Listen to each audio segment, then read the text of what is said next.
الحمد لله رب العالمين والعاقبة للمتقين والصلاة والسلام على أشرف الأنبياء والمرسلين نبينا وحبيبنا محمد وعلى آله وصحبه أجمعين ومن تبعهم بإحسان إلى يوم الدين.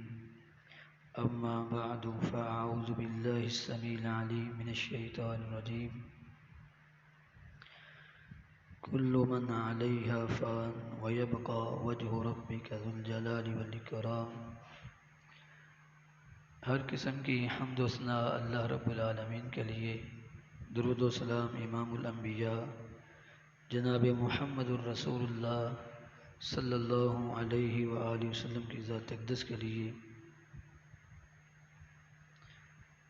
اللہ تعالیٰ نے فرمایا کہ جو بھی روئے زمین پر ہے ہر ایک کو فنا ہونا، زوال پذیر ہونا، نیست و نابود ہو جانا لاحق ہے، اور صرف اللہ کی ذات کو بقا ہے. اللہ ہی باقی رہنے والا ہے. تو تمام مخلوقات کا فنا ہونا اور پھر خصوصاً انسان کا دنیا سے جانا، یہ ہر ایک کا حتمی اور لازمی ہے. لیکن دنیا سے جاتے ہوئے حسن خاتمہ میسر ہو جانا، اختتام اچھا ہو جانا، موت اچھے عمل پر آ جانا، یہ بہت بڑی سعادت مندی ہے، بہت بڑی نیک بختی ہے. اس لیے بڑے بڑے جلیل القدر انبیاء بھی اللہ تعالیٰ سے یہ دعا مانگتے رہے، توفانی مسلما والحقنی بالصالحین، کہ اللہ مجھے اپنا فرما بردار بنا کر فوت کرنا اور مرنے کے بعد صالحین کا ساتھ نصیب فرما دینا. تو یہ حسن خاتمہ یہ بہت بڑی نعمت ہے.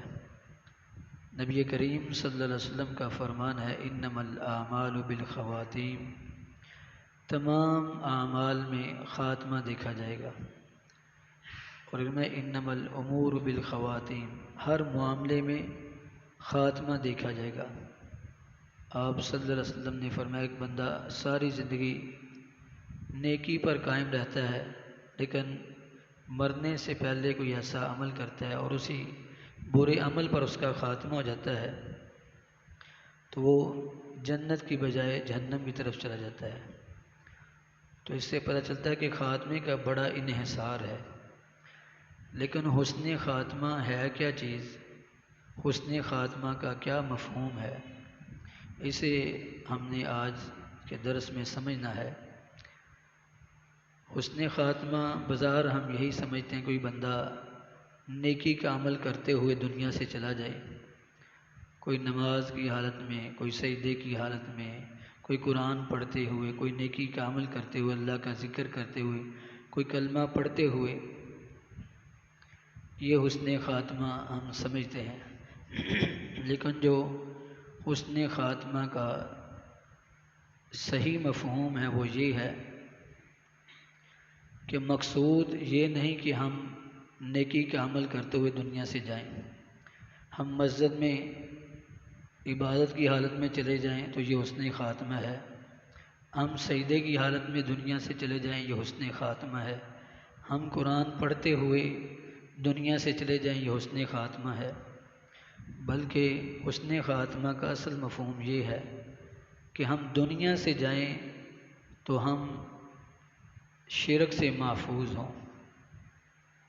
یہ حسن خاتمہ کی سب سے بڑی علامت اور مفہوم ہے. اس کا صحیح مفہوم حسن خاتمہ یہ ہے کہ ہم دنیا سے جائیں تو ہم نفاق سے محفوظ ہوں، منافقت ہمارے اندر نہ ہو. حسن خاتمہ یہ ہے کہ ہم دنیا سے جائیں بدعت اور اہل بدعت سے ہم محفوظ ہوں. اس کی دلیل کیا ہے؟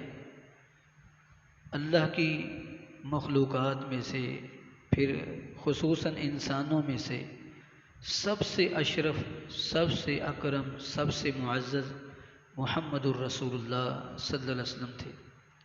اور اللہ کے رسول صلی اللہ علیہ وسلم دنیا سے گئے تھے تو آپ بستر پر تھے، آپ کوئی سجدے کی حالت میں نہیں گئے، آپ نماز کی حالت میں نہیں گئے، آپ اپنی بیوی کی گود میں سر رکھے ہوئے دنیا سے گئے ہیں۔ اور یہ سب سے بہتر حسن خاتمہ ہے کہ انسان شرک سے، بدعت سے، نفاق سے محفوظ ہو۔ انبیاء کے بعد انسانیت میں سب سے معزز اور مکرم سیدنا صدیق اکبر رضی اللہ عنہ ہے۔ وہ بھی دنیا سے گئے تو وہ بستر پر تھے، وہ کسی سجدے کی حالت میں نہیں تھے، نماز کی حالت میں نہیں تھے۔ حضرت خالد بن ولید رضی اللہ عنہ 100 جنگیں لڑی اور کسی جنگ میں ان کو شکست نہیں ہوئی، زندگی بھر عمر بھر تمنا رہی شہادت کی، لیکن بستر پر گئے۔ تو حسن خاتمہ یہ مت سمجھیں کہ ہم سجدے کی حالت میں ہوں، ہم نماز پڑھتے ہوں، ہم قرآن پڑھتے دنیا سے چلے جائیں۔ حسن خاتمہ کے لیے اصل فکر یہ ہے کہ ہم شرک سے محفوظ ہو جائیں۔ کتنے مشرکین مکہ تھے، خانہ کعبہ کے اندر کوئی حتیم میں کوئی طواف کرتے ہوئے دنیا سے چلے گئے، لیکن مشرک تھے، ان کی کوئی نجات نہیں۔ اگر کوئی شرک کرنے والا حتیم کے اندر، خانہ کعبہ کے اندر، خانہ کعبہ کے غلاف کو پکڑتے ہوئے کسی بھی اشرف اور معزز جگہ پر کھڑے ہو کر سجدے کی حالت میں بھی اگر کوئی مشرک دنیا سے چلے جائے تو اس کی کوئی نجات نہیں، وہ اس کے لیے کوئی حسن خاتمہ نہیں ہے۔ حسن خاتمہ کا مطلب یہ ہے کہ ہمارے دل میں کسی قسم کا کفر و شرک نہ ہو، ہمارے دل نفاق سے محفوظ ہوں، اللہ اور اس کے رسول کے لیے، دین اسلام کے لیے ہم خالص ہوں، مخلص ہوں، بدعات خرافات سے ہم محفوظ ہوں۔ حسن خاتمہ یہ ہے کہ ہم دنیا سے جائیں، ہم نے کسی پر ظلم نہ کیا ہو، ہم نے کسی کا دینا نہ ہو، ہم نے کسی کا ناحق خون نہ بہایا ہو۔ نبی کریم صلی اللہ علیہ وسلم کے صحابہ آپ کے پاس آئے، مدینہ آباد ہونے لگا، آبادی بڑھنے لگی، صحابہ اکرام دور دراز سے مسلمان ہوتے، مدینہ میں ہی رہائش پذیر ہو جاتے، تو مدینہ کے اندر بھاؤ بڑھ گیا، چیزوں کی قیمتیں بڑھ گئیں۔ صحابہ کرام رضوان اللہ مجمعین نبی کریم صلی اللہ علیہ وسلم کے پاس آئے اور عرض کی غلط سعر فی المدینہ یا رسول اللہ، اے اللہ کے رسول صلی اللہ علیہ وسلم، مدینہ کے اندر بھاؤ نرخ چیزوں کے بڑھ چکے ہیں، فسعر لنا، تو آپ ایک بھاؤ مقرر کر دیں، ایک قیمت مقرر کر دیں جو بائے بیچنے والے کے لیے اور مشتری خریدنے والے کے لیے مناسب ہو، بیچنے والا بھی مناسب نفع لے لے اور خریدنے والا بھی جو ہے اسے بھی مناسب اچھی چیز مناسب قیمت میں مل جائے۔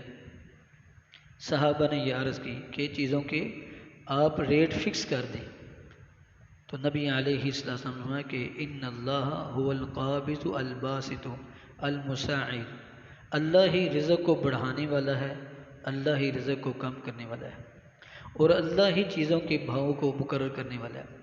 اللہ کی طرف سے بران رحمت ہوتی ہے، پیداوار میں اضافہ ہوتا ہے، چیز عام ہو جاتی ہے تو ریٹ کم ہو جاتے ہیں، اللہ کی طرف سے ہی پیداوار میں کمی آتی ہے، چیزوں کے ریٹ بڑھ جاتے ہیں۔ تو آپ نے فرمایا کہ انی احب ان القی اللہ ولیس لاحد علی مظلمۃ، آپ نے فرمایا کہ میں ریٹ نہیں مقرر کرنا چاہتا، میں یہ چاہتا ہوں کہ میں اللہ کو اس حالت میں ملوں کہ میں نے کسی مسلمان پر کوئی ظلم نہ کیا ہو۔ یہ ہے حسن خاتمہ، کہ ہم دنیا سے جائیں ہم نے کسی پر ظلم نہ کیا ہو، ہم دنیا سے جائیں ہم نے کسی کا خون نہ بہایا ہو، ہم دنیا سے جائیں ہمارے دل پاک اور صاف ہوں، حسد سے، بغض سے، کینے سے، یہ ہے حسن خاتمہ۔ ہم دنیا سے جائیں ہمارے دلوں کی، ہماری نیتیں خالص ہوں، ہر عمل کے لیے اخلاص ہو، اللہ کی محبت ہو، للہیت ہو۔ حسن خاتمہ یہ ہے کہ ہم کتاب و سنت کے پابند ہو کر دنیا سے جائیں، ہم صراط مستقیم پر قائم اور دائم ہوں، کتاب و سنت کو ماننے والے ہوں، اس پر عمل کرنے والے ہوں، جس بھی حالت میں موت آ جائے گی وہ حسن خاتمہ ہے ہمارے لیے۔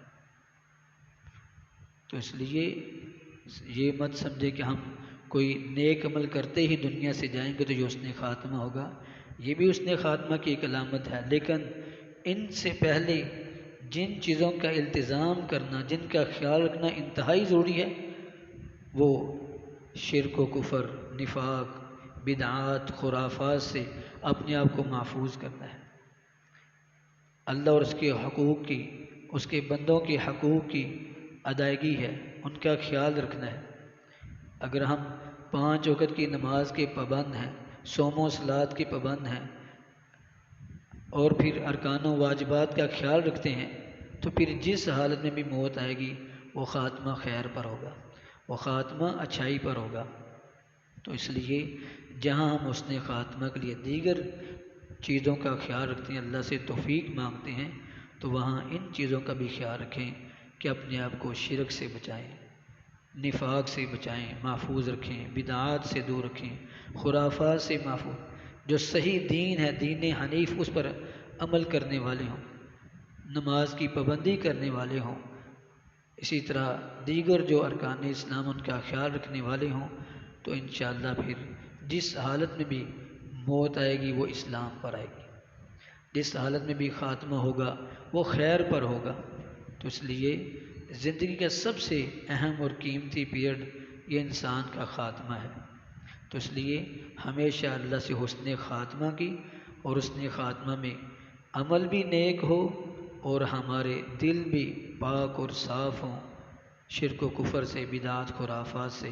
اللہ ہم سب کے لیے حسن خاتمہ میسر فرمائے، اللہ ہمیں دین اسلام پر ثابت قدم فرمائے، جب اس دنیا سے جائے اللہ ہمارا خاتمہ ایمان پہ فرمائے۔ سبحان ربک رب العزت عما یصفون وسلام علی المرسلین والحمد للہ رب العالمین۔